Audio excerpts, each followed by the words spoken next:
What does it take to endure 27 years in a dark, unforgiving cell, only to emerge with a heart ready to forgive your oppressors? History records many leaders who conquered nations with swords and armies, but very few conquered hatred with grace. This is the story of Nelson Rolihlahla Mandela, a man who walked a path of thorns so that an entire nation could walk in the light. This is the long walk to freedom. Born in the rolling hills of the Transkei, Mandela began his journey as a young lawyer in the vibrant, segregated streets of Johannesburg. He saw a system designed to crush the human spirit, a system called apartheid.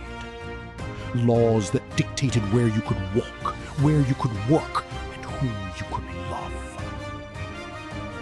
For years, Mandela preached peaceful resistance, but history demanded a choice.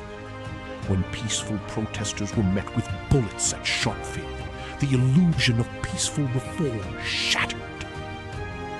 Mandela and his comrades faced an agonizing reality. When justice is outlawed, resistance becomes a duty.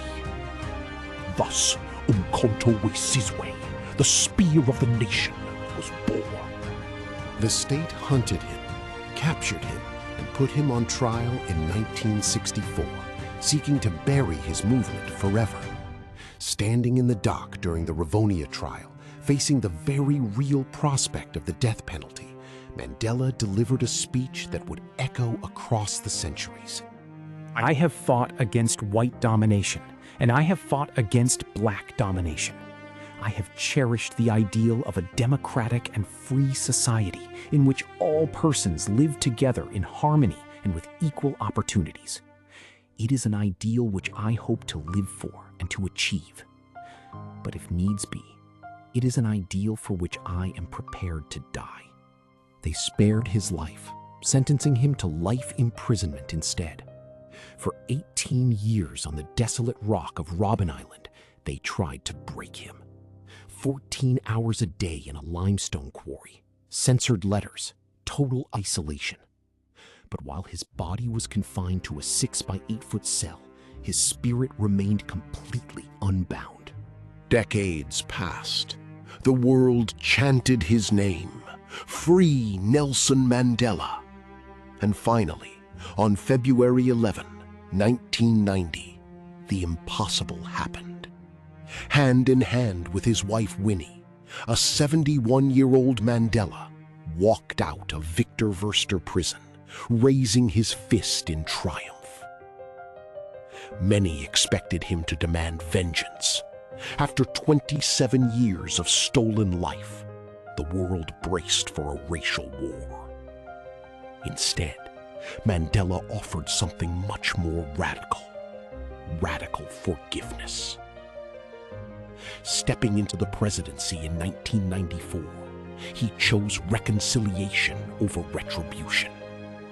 He used a rugby match, once a hated symbol of white supremacy, to unite a fractured country, famously wearing the Springbok jersey and showing his people that to be free is not merely to cast off one's chains, but to live in a way that respects and enhances the freedom of others.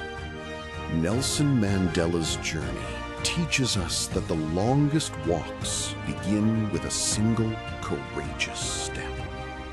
Oppression can cage a body, but it can never conquer a resolute soul. If this story touched your soul, hit that like button, subscribe, and share your thoughts in the comments below. What does freedom mean to you? Thank you for watching. And remember, the walk